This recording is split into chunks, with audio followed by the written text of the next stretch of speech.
Bom dia, povo de Deus, a paz do Senhor Jesus Cristo. Essa manhã, uma manhã abençoada, uma manhã que o Senhor nos proporcionou. Eu quero trazer uma palavra para o meu e para o seu coração nesta manhã. Amém? Que se encontra em Números, capítulo 10, versículo 9, que diz assim: E quanto a vossa terra sairdes a pelejar contra o inimigo que vos oprime, também tocareis as trombetas, retinindo, e perante o Senhor vosso Deus haverá lembrança de vós, e sereis salvos de vossos inimigos. Esta palavra, ela me chama a atenção no livro de Números, que no capítulo 10, versículos 1 em diante, fala que o Senhor manda eles fazer 2 trombetas de prata. E essas trombetas de prata, quando ela é tocada uma só, os príncipes se reuniam diante da tenda da congregação. E a trombeta tocando de 2, o povo levantava, retinindo o povo do Oriente e retinindo de novo o povo do Sul. Era um estatuto que Deus tinha colocado para o povo de Israel por causa dessas 2 trombetas. Naquela época não existia microfone, e essas trombetas elas eram usadas para que o povo começasse a caminhar, começasse a andar. Mas o que me chama a atenção aqui no capítulo 10, versículo 9, é que a Bíblia é muito clara. Quando a vossa terra sairdes a peleja. Quando a vossa terra sairdes a peleja, ou seja, para batalhar. É interessante, quando eu olho para esta palavra, o povo de Israel, eles saíram do Egito despreparado. Eles não saíram um povo guerreiro, eles saíram um povo que trabalhava, um povo escravo, um povo que trabalhava fazendo trabalhos forçados. Eles construíram o Egito daquela época. E este povo está no deserto agora despreparado, mas eles tinham um Deus que era o Senhor dos Exércitos.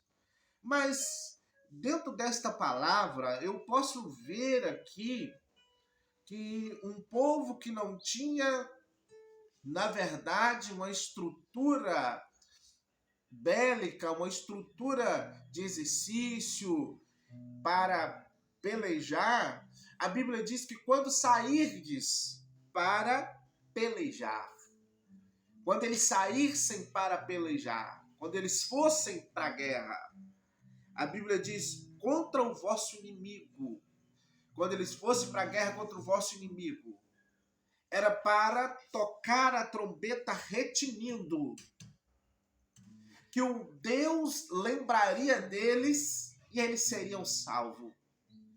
Aqui quer dizer que o Senhor, dá a eles um estatuto, uma ordenança que era para tocar a trombeta retinindo na hora da peleja, que Deus estaria com eles.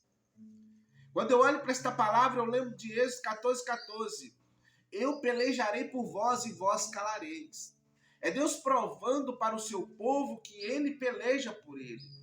É Deus provando para o seu povo que é ele que está na batalha, é ele que está na guerra em favor do seu povo. Muitas das vezes nós não conseguimos entender que Deus está na guerra, que Deus está guerreando, que Deus está batalhando, que Deus está interagindo, que Deus está operando, que Deus está fazendo em nosso favor. Mas, na verdade, Deus, ele arruma meios, ele arruma várias coisas para pelejar em nosso favor. Ele quebra as barreiras, ele desfaz as artimanhas do adversário. Em Salmos 43, versículo 10, ele diz: aquietai-vos e sabeis que eu sou Deus. Serei exaltado entre as nações, serei exaltado sobre a terra. E no versículo 9, se não me falha a memória, queimarei os carros no fogo. Ele diz para que nós aquietemos e sabemos que ele é Deus, porque é ele que peleja em nosso favor. É Ele que batalha as nossas guerras. As nossas guerras são vencidas porque Deus, Ele batalha as nossas guerras. Ele peleja em nosso favor. É por isso que nós temos que crer, que nós temos que acreditar em Deus. É por isso que nós temos que depositar a nossa confiança no Senhor. Porque a Bíblia diz, aqueles que esperam no Senhor renovarão as suas forças, correrão e não se fatigarão. Esperar no Senhor não é fácil, esperar no Senhor é difícil. É difícil porque muitas das vezes o mundo em que vivemos, o mundo imediatista, o mundo que quer tudo rápido, é por isso que todas as coisas elas fazem para que nós venhamos ser pessoas que tudo na hora, tudo na mão. Na verdade, se formos olhar, isso não é proveitoso para a nossa vida. Mas o nosso Deus, Ele tem os seus meios, que é o mundo secular, ele não impede de Deus trabalhar, ter a sua ação, o seu mover sobre as nossas vidas. Então, quando nós esperamos em Deus, nós temos de Deus uma ação sobrenatural, uma ação real, uma ação verdadeira. Então, quando o povo ouvia a trombeta, eu imagino eles ouvindo a trombeta e crendo, Deus vai vir em nosso socorro. É por isso que a Bíblia diz, eu até preguei ontem, no Salmo 121, o guarda de Israel, ele não dormitará, aquele que te guarda, ele não dormitará. Porque no versículo 1 do 121 de Salmo diz, eleva meus olhos para o monte, de onde me virá o meu socorro.